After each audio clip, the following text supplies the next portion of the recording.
Welcome to Let's Get Metaphysical, the show that stretches you beyond your five senses. When you are looking for your next step on the path into the unseen, we've got you covered. Join epic adventure seekers and level up your game with your host, reality magician, Allie Bierman. Greetings, epic adventure seekers. I'm Allie Bierman, your guide to demystifying your world. Today's guest, Lexis Johnson, will sweep you into a world where you've never been. Before jumping in, I have a favor to ask. Would you please subscribe to the show, rate and review it? And it's really easy to do it either in your podcast player or on the show website. And the link for that will be in the show notes. And also, if you could please share this podcast with two of your friends, that would be really super to help get the word out there, because so many people are trying to figure out, how come my world looks like this? What's happening? I have a quick question for you. Do you feel stuck? Like your world looks the same day after day after day? Why is that happening? You know what you know. You know what you don't know, but you don't know what you don't know. And that's what's keeping you stuck. And you can get a jump on that by reaching a step in a new direction. And that is a short read. And the link for that will be in the show notes. The Alchemical Process Lexis teaches provides the roadmap and blueprint your soul came here to experience. It's your choice to go through life in the dark, guessing which path to take, or learn your soul's intended destiny and take the direct route. You are intended to live in love, joy, abundance, and blessings. She's a registered master of over 24 various energy healing modalities. And frankly, I know lots of modalities, and many of my guests practice many of them, but Lexis's expertise puts her in a special class of wellness practitioners. As an international best-selling author, a wellness TV host, double board certified holistic health practitioner, nutritional consultant, and business consultant, Lexis Johnson shows you the way to multiple streams of income for your wellness practice. Lexis, I feel super excited to welcome you to our show. Well, I'm honored to be here, Allie. It's my pleasure. Absolute pleasure. I have the coolest guests here, and you're like another one of these extraordinary people. I know that you raised 7 children, and you said that you started working outside the home while some of them were teenagers. Could you tell us how you were able to make that work? Because, man, when I tried that and I still had a child at home, my family was furious with me. Well, maybe it's just a sign of the times and the changes that we're going through. I don't know, but I did stay home for the first little while with all of my children, and I did have 7. They were very close in age. And the last 3, I immigrated to marry an American. He's my second husband, and I took 3 teenagers with me. 2 of them played hockey, and then there was also my daughter who was involved in different activities. So the 2 that played hockey, my new husband would meet them or come and pick them up and take them to their hockey games, or they were old enough to drive and could get there on their own. And then I would just have to worry about my daughter. But having immigrated from Canada to the US, I didn't know who they were playing around with, who their friends were. I didn't know the parents of the kids they were hanging out with, and I didn't know the hangout places. So it wasn't very long before I didn't want to work outside the home in a different location. I wanted to work from the home and be in control of my own life. So I made it my business to find out what I had to do to get online. And I did. I love that motivation. I never thought of that before.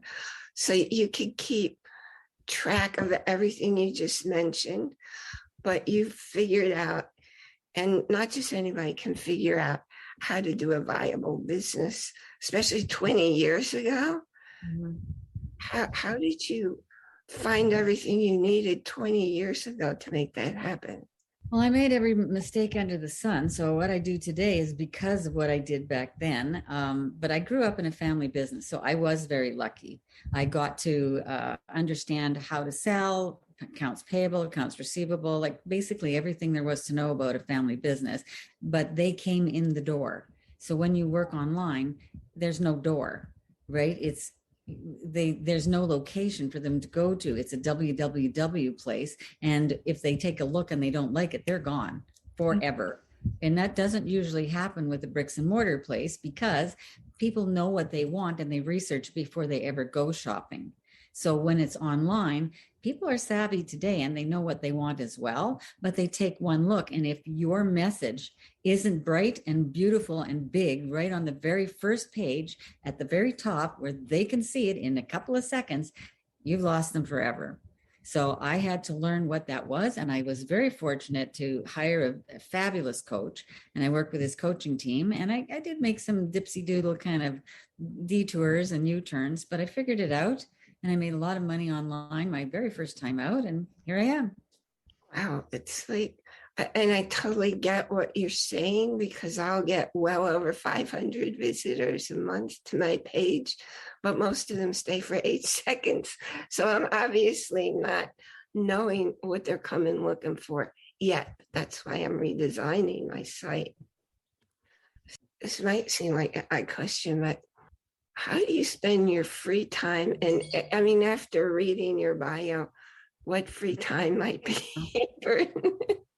I don't have a lot of free time, but I do like to do an awful lot of different things. I crochet. I go for walks by the river. We have a spirit trail, and I do go for walks. And I don't have a dog right now, but I love English bulldogs, and I've had 5 of them. So that has occupied my time during the time I built this business. But English bulldogs like to sleep a lot. So they're very good for internet marketers because I can sit at my desk and they can stay down by my feet and cuddle and let me know when they have to go out to the bathroom, and we'll go out for a quick 10 or 20-minute walk, and I get fresh air, they get fresh air, and then they're like, I'm done, Mom, let's go back in. And then they come back in and sleep. So they're the perfect dog for an internet marketer.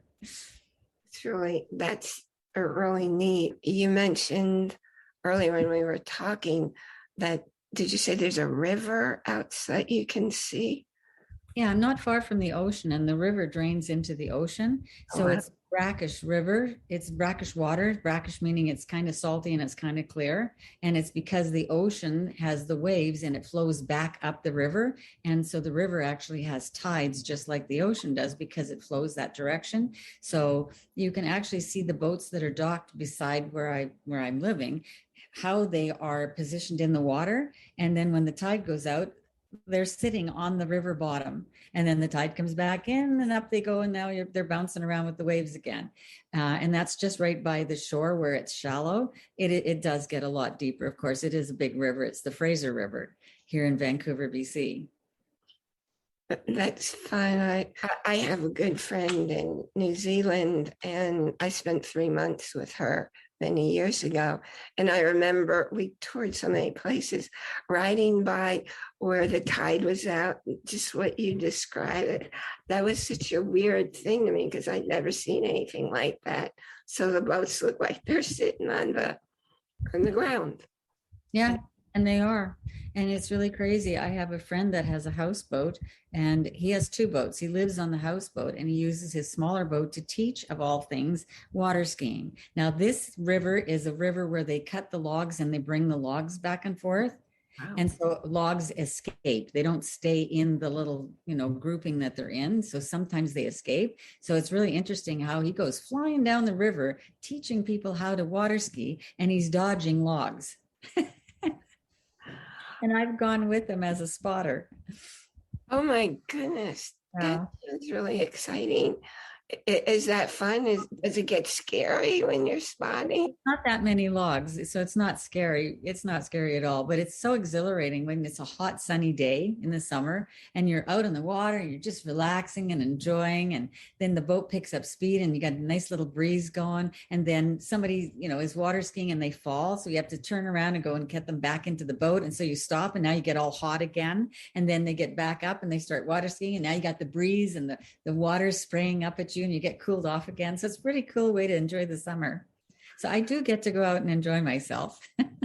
Yeah, I love the water. That's where I live right now. There's just a pond, but in this part of New York State, everywhere you go, there are rivers, there are creeks, and well, the Hudson River is a major river. I'm only a mile from there, and also mountains.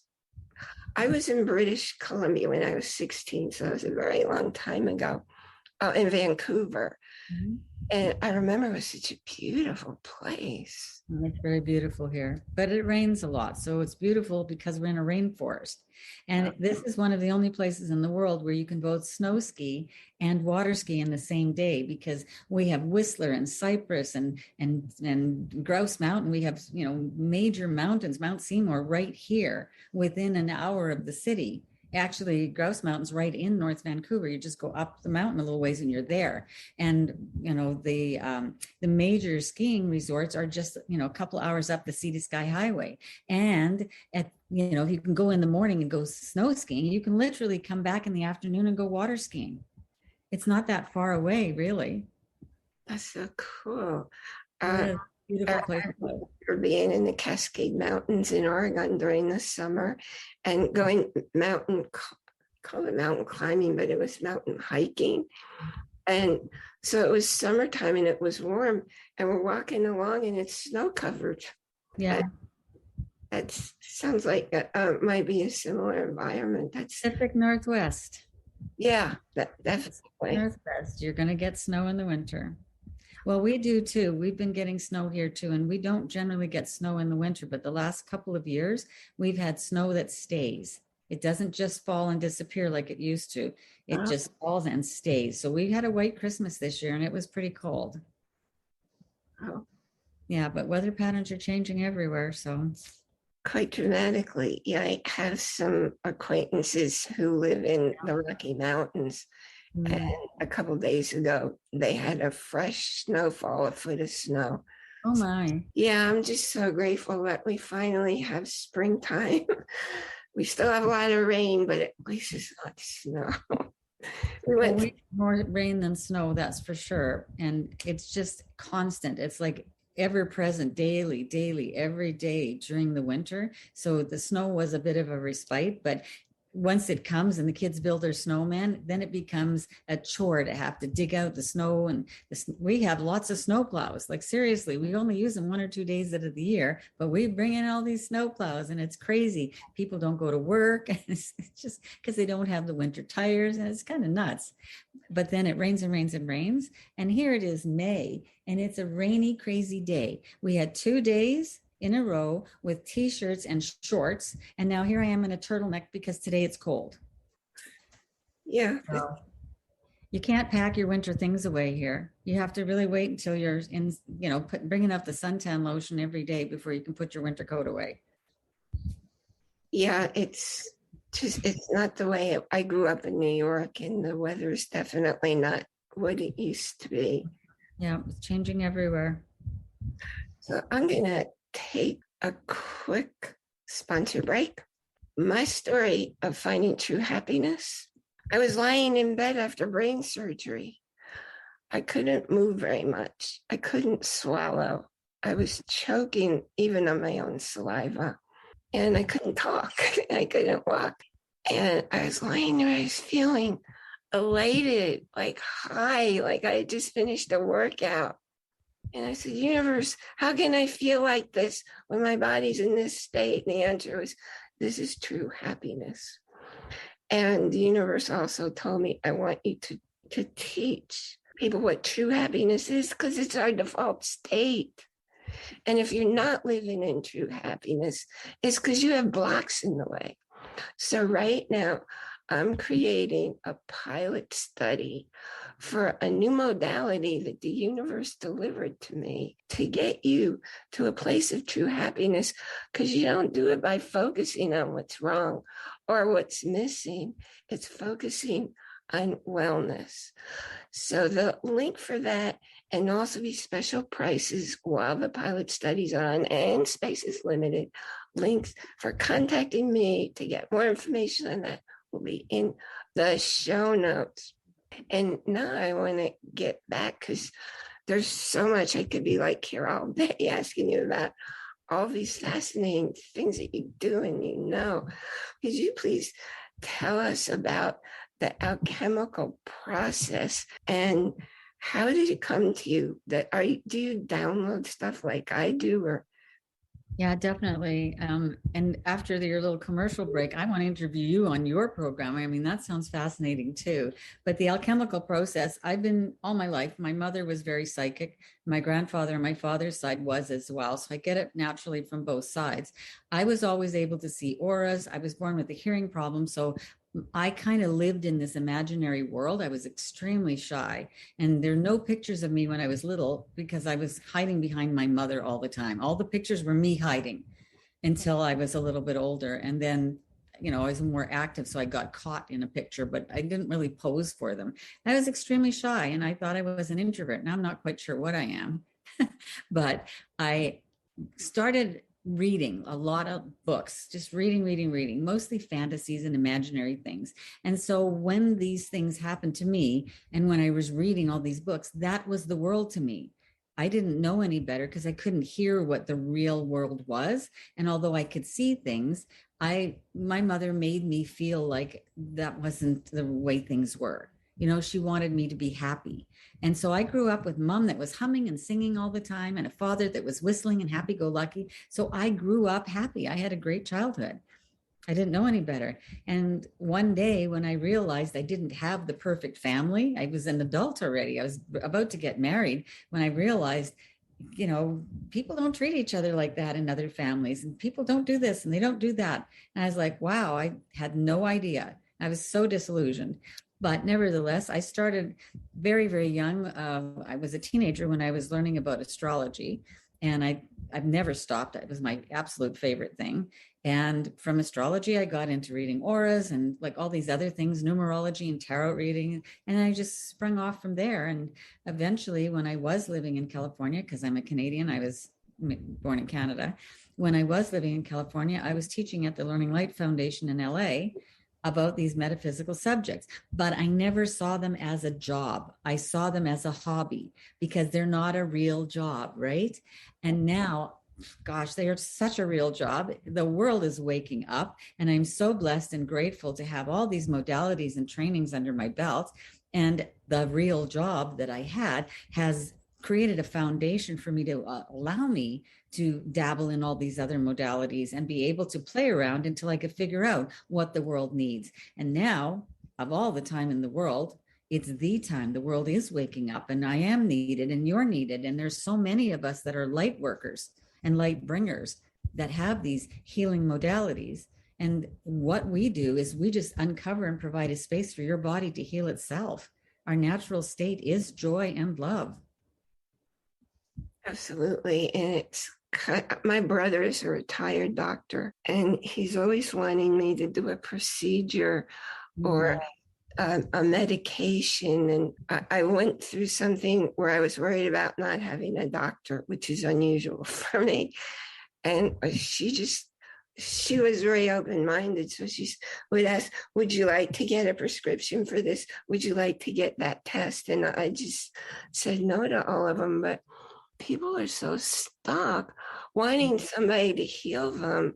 I remember in my mom's generation, if you ask somebody how they felt, they say, I don't know, I'm going to the doctor next week. Like they couldn't even figure out what was going on inside them. They don't even know how they feel. That's sad. Well, I kind of have an explanation for this. If you'll indulge me for a second. Sure. What my belief is, my core training, like legitimate in a school training and certification, is nutritional consulting. And when I took that training, it's because I had so many problems with my health and these nutritional things. When you're in a 3D world and you grow up being told that you're a 3D person and you're a body and you have all these illnesses, the only way to fix those illnesses is in the 3D world. But in reality, the problems aren't 3D. They're in the fifth dimension. They're in your soul and your spirit, and your mind is limiting you. But I didn't know that at the time. So I studied nutrition. And my core belief of that is pleomorphism, which basically means the adaptation of the body to your environment. But you can't adapt quickly to all these chemicals that came about since the last World War. The Industrial Revolution has so created such chemicals that of such power that our bodies can't adapt that quickly. We need thousands of years to be able to adapt. So we're a sick society. There are thousands of different kinds of cancer, just cancer, never mind all the other illnesses. Whereas in our great grandfather's era, there was cancer seldom. Like, right, it was around, but not like it wasn't, there weren't thousands of different kinds. And pleomorphism, before pleomorphism was the way things were. And when Salk invented or discovered the vaccine for polio, that's when things changed, because suddenly the world could see a business around the vaccine. And what have we got today? We certainly got a business and big pharma making money off vaccines. But this all started way, way, way back, centuries ago, with the Salk vaccine and the polio vaccine. And that's when things changed, because I don't see that it was all a problem, because people didn't used to wash their hands. And there's this whole big story about how women were dying in childbirth because doctors weren't washing their hands from one woman to the next. And the women were dying. And that all stopped when people realized you needed to wash your hands, that there was such a thing as a germ. So Salk did a good thing, but it's kind of, been like a snowball rolling downhill, getting bigger and bigger. And instead of just being what it originally was, an addition, it's completely changed the way the medical profession is. And we went from natural remedies to suddenly nobody can heal their body naturally. You have to listen to an educated person who tells you about medications and surgeries. And I just stand for everybody having a choice, that there are so many. If you stop and think about it, there's so many natural remedies that can work, that should be tried first. And of course, if you're in an emergency situation, go to the hospital. If you break a bone, you're in a traumatic situation, go to the doctor. I'm not suggesting there's no place for them, but I am saying that there are a lot of natural and alternative remedies out there that have been forgotten along the way. Everything that is a drug comes from a plant or animal source, and they've made it into a drug. But there are natural remedies that these came from that don't have all those side effects. And that's my big platform. I won't go to somebody who works in any way other than energetically. I just don't believe in all those things. And even when I had some years after surgery, I developed a blood clot in my lungs. So I couldn't breathe without morphine. And after 5 days, I said to the doctor, I'm not doing this anymore. And he said he never took anybody off that medication after just 5 days, but he took me off it, and I healed faster than they'd ever seen anybody heal from that. Because I believe it's how you run your head, and with all the modalities that that you can do, that you can teach. And that's who I attract to myself. So it's a matter of whatever you are looking for out in the world, that's who you're going to attract to yourself. Mm-hmm. Well, when you think about the law of attraction nowadays, like here in 2022, we've got quantum physics and quantum mechanics that have proven that things that we used to do 2,000, 3,000, 5,000 years ago are the way things are. And back in those days, it was like magic. When someone could heal somebody or make something, happen or disappear, or, do something that was unable to be comprehended by the brain system at the time, it was magic or voodoo or black magic or, but nowadays people still have that mentality that it's not so, but it is so. And now quantum mechanics and quantum physics is proving that all of those types of things are the truth, that there is validity to all of them. So what is the big pharma going to do? What is the allopathic medical system going to do? Of course, they're going to rebel back and tell us, no, this is the only way. You got to listen to us. We're making money. We can't lose money. So of course they're going to rebel back. But I'm not saying that they shouldn't have a place. They do need a place, but so do we. We need these natural remedies here as well. Well, we should have a choice. I just think that the world should have a choice. If you want to go to a doctor and take a magic pill, yeah, you're going to get probably better faster with your magic pill, but you're going to have to risk side effects and possible surgeries and et cetera down the road. And some of these pills are masking your symptoms. They're not really healing. There's only one that can heal, and that's a great energy source, greater than we are. And we have to have the belief that we can heal. And that works with natural remedies as well as with allopathic remedies. But if you take the natural remedies, it may take longer for them to work because they're more subtle, but they don't have nearly the ramifications and the side effects. In fact, most of them don't have any negative side effects.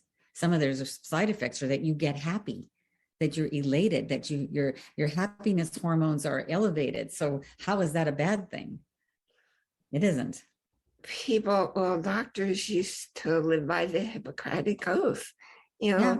let food be thy medicine and thy medicine be the food. And I think that got lost somewhere along the way. Totally got lost. It totally got lost. In fact, the TV show, magazine, and platform that I'm promoting right now, I have that exact, not that quote, but the other quote. The Hippocratic Oath is primum non nocere, which is Latin, which means first, do no harm. And I'm like, if you cut me open or give me chemicals that need, have side effects and need other drugs to make you better, how is that first not doing any harm? I think first you should do the natural remedies. And it was, if you go back in time, some of these major quotes that even medical doctors are using come from Pythagoras, who believed in the natural order of things. And here we are with all these chemicals. Yeah, if you go back to the ancient Greeks and the earliest volumes that were recorded, it all makes sense and pertains today. Mm-hmm. And it's the whole discovery of, hey, these truths aren't woo-woo and they're not new age. Mm-hmm. Mm-hmm. No, the things that we're calling new age are really ancient. They're not new age. What's new age is the internet, right? We didn't have that before. And gosh only knows what we did have, because some of this has been lost. And if you look in cave dwellings, there's Egyptian paintings and cave dwelling type hieroglyphics and things that have cone shapes with men or, symbols of people's carrying these cones, and you can see the vibration coming off of them. And then you wonder, I look at construction. There's so much construction going on in Vancouver, and I look at the construction and I'm like, gosh, when I was a little girl, this is how you used to do it. And 50 years have gone by and you're still doing it this way. And I think about the Egyptians and how did they build the pyramids and all those wonderful big buildings with these granite rocks, huge, that came from so far away. And we haven't figured out how they do it. And yet, if we just read the hieroglyphics that are on the buildings that we're trying to figure out how we're built, and they show you the cones, we have now in this century proven that sound can lift, it can levitate. Why are we not pursuing that? Because there's no money in it. Yeah, I remember reading about a sculptor. I don't remember what state he was in, but he'd have these enormous rock boulders delivered by a truck, and then he'd levitate them into his property and move them around. And I watch a lot of documentaries and a lot of archaeology, and the things that they believe and they talk, it's all energy. Mm-hmm. Exactly. And we're energetic beings. If you think about it, we don't even really exist. This is just an outfit of clothing, this body. It's just an outfit of clothing. And in reality, you and I are both exactly the same. We're just fingers of the same energy source. Yeah, that's one point. I did a talk recently on beliefs and the fact, if you're wishing something bad on another person, you want to pay attention to the fact that, like you just said, we're all the same energy. So whatever you're wishing to somebody else can happen to you too. Exactly. You're wishing it upon yourself. So you have to wish good for everybody. And there are more and more people doing that today. So we're getting there. It's not happening. It sounds like it's happening faster in Canada than the US, though. No, I think you're just meeting some great Canadians. I think it's happening all over. You have a bigger population than we have here in Canada. So there's probably people hiding all over the place that get this, that understand it. You just haven't met the right, group of people. But I don't know. I think in your field, you probably know a lot more people than you realize. I mean, look at Sedona and Sonoma County and places near San Francisco. I mean, just those couple of places by themselves, there's tons of people there that believe it like we do. And look at your audience. Your whole audience believes like we do, or they wouldn't be tuned in. Yeah, I remember I was in Sedona, I don't remember how many years ago, and there was someone, he was a spiritual teacher who lived there, and he gave my friend and me a tour of the Red Rocks, and we went up on one of the mountains, and as we walked by a crevice, I heard all these chants, and it was Native American spirits chanting that I heard going on there. And then if you look down in the valley, and you really looked from your heart, you could see all the spirits down in there. So you could, because you have that ability. And some people do not have it because they don't believe they can have it. In order to have the ability, you have to believe you can have it. And people say to me, oh, I don't have that talent. Everybody's got it. We were born with it. Little baby children talk about past lives all the time, and they grow up and their friends laugh at them, or parents tell them, oh, that doesn't exist, or that's your imaginary friend. And so we grow out of it, but it's not, we haven't grown out of it. We've closed our minds to it. We can't see it. It's like when Columbus landed on Miquelon Island in Nova Scotia in Canada, and the native chiefs could see that something was happening. The ripples in the water on the shore were different, and they knew something was out there, and they looked for days and days and days and couldn't figure out what was there. And the people on the boats, all the crew on the boats, could see the natives, and they were deciding, well, hey, we want to go on ashore. We're not sure if these red people, because they have red-skinned people, we don't know if they're friendly or if they're not friendly. And they could hear them whooping and hollering and celebrating at night in front of the fire, and they're like, oh, I don't know if it's safe to go. So they were taking their time about coming on, and that gave the natives an opportunity to get adjusted to it. And one day, as the chief is every day standing there, and it's his job to know what's going on, suddenly he could see the boats. Suddenly he stayed open, and he could then see them. They hadn't moved. They hadn't suddenly materialized. It was that he couldn't see them, and now he could. And that's exactly the way we are today. We have all this energy that's around us, and we can't see it. But if you think about it, the energy that is in the hydroelectric wires that string from the telephone poles, the only reason we have a wire is to show us where the energy flows. Hydroelectric energy just flows, and the wire is there to show us where it's safe and where it isn't. That's the only reason there's a wire. Wow, I never heard that before. It really makes sense. But they don't want you to know.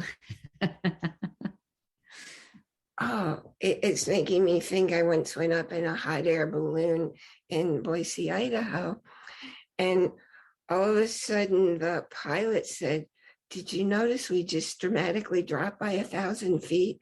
And none of us did, because we were going over the wires. So we were passing through the energy you were just describing. Oh, interesting. Yeah, it was really interesting. I never thought, I didn't know that until you just said it.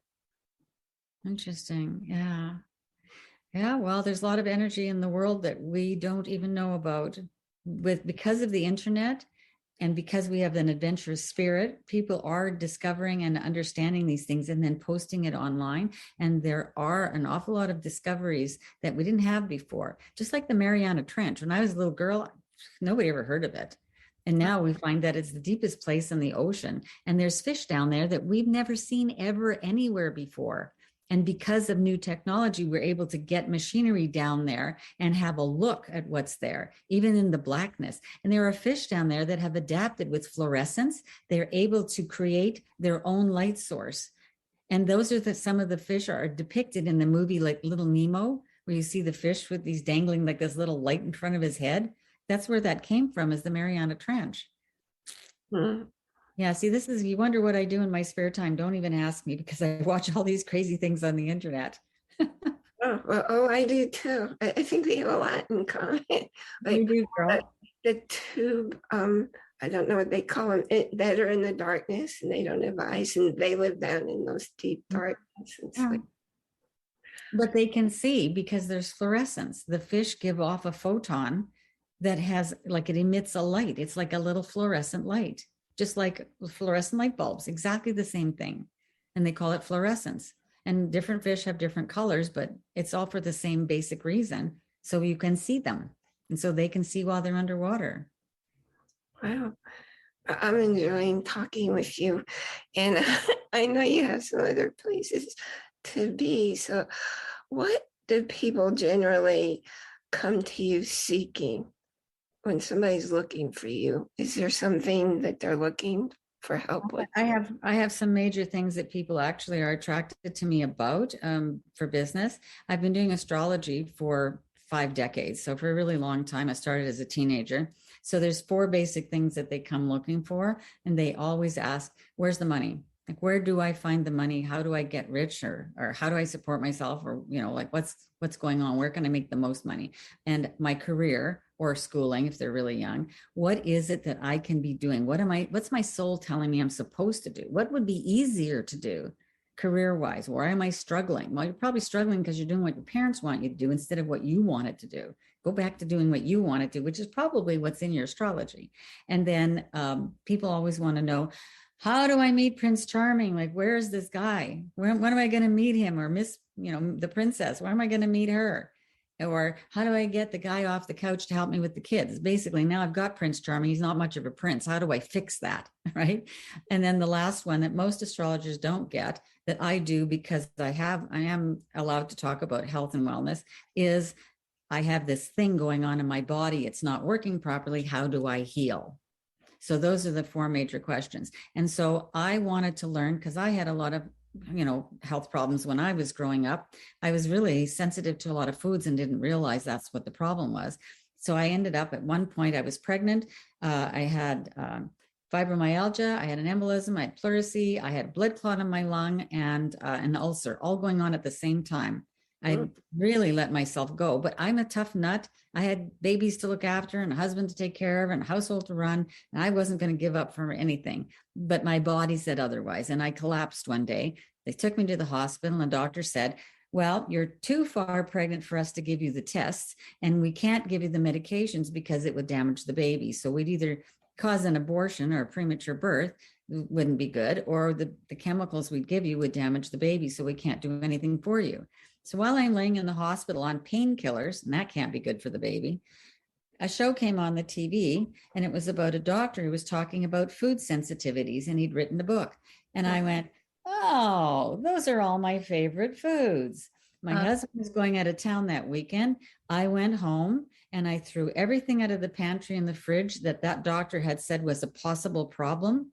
And my 3-year-old started to be not hyper anymore. And my 1.5-year-old started to be a model child. And the baby inside me that they said wasn't growing, now a month later, was growing just fine. And I delivered an 8.5-pound baby.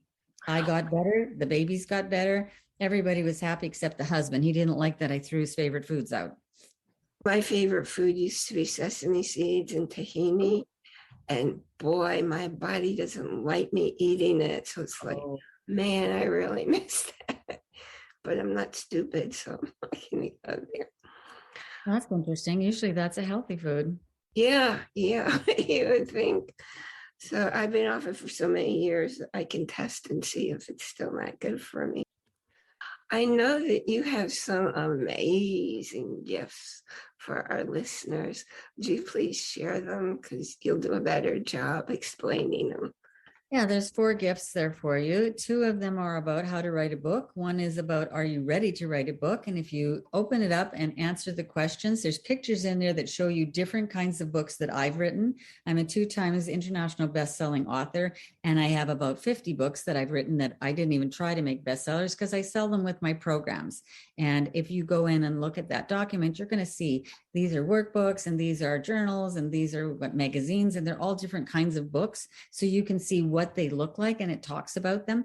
And then towards the end, there's a readiness assessment. So you can fill out the questionnaire and get real clarity on what it is you want a book for, what you want to do with it, and are you ready to write a book? And the other one is the chapter on a program that I've got. It's first chapter in a book called How to Write It Once and Have It Market You Forever. And it's for online marketers to determine how to write a book, how to create your course, and how to write a year's worth of social media all in one sitting. So basically over a long weekend, or I can, and I do teach it, and I have a program coming up soon about how to write it once and have it market you forever, where we do it over 12 weeks and we get together once a week for 12 weeks. And in any case, I stair step you up the whole program so that you don't miss any spots. I don't want any holes and leaks in your business. And the other two are how to manifest. At the new moon is the best time astrologically to create 10 wishes that you want. So one of the little downloadables I have is how to quickly figure out what you're going to manifest and how to do it. And who tells you how? Nobody tells you how these days. So I wanted to give you the how of stuff. And the other one is it's an invocation, and you can use them both together. You just take the 10 wishes that you want to put. If you manifest at the new moon, by the full moon, you should start to see some of your manifestations coming true. And this is an invocation, so it helps you really believe that you're going to get what you're attempting to manifest. So there's the 4 gifts for you. That's extraordinary generosity. And man, I'm going to be getting all of them myself, even though I've done a lot of that stuff, because it's fun. Well, yeah, you just know things and have different perspectives than I do. What's the best way for people to find you online, or going through the gifts, or is there a particular website you like to send them to? Well, if they download the gifts, in the back of the books, there's always my contact information, and my email address is my name, Lexis Johnson @me.com. So you can always send me an email and ask me questions. And I have a variety of programs coming up, but I'm also promoting a TV show that's going to be on Roku, Amazon Fire, E360 Live, Android and Apple TV. And it's called Vibe It Up. And there's 3 of them, but one of them is Vibe It Up, multiple streams of income for wellness practitioners. And it's to teach you how to build your business. And the other 2 are Vibe It Up, Primum Non Nocere. So the Latin words, if you don't understand them, you're in the right place, because those are for teaching you all the latest modalities of wellness and light workers or light bringers, modality practitioners, so that you have choices. I just want you guys out there in the world to have choices when things go wrong in your life, health wise, whether it's mindset, whether it's spiritual health, or whether it's physical health. You have choices. So those are ways you can get in touch with me. I'm so grateful that I met you and that you shared so much with us today. And like I said, I could keep talking to you, and I definitely want to know about your programs when you're releasing them, so at least I can share them on my blog. Absolutely. Thank you. Thank you. Thank you so much for being you and for joining me here, because I know you have one full schedule.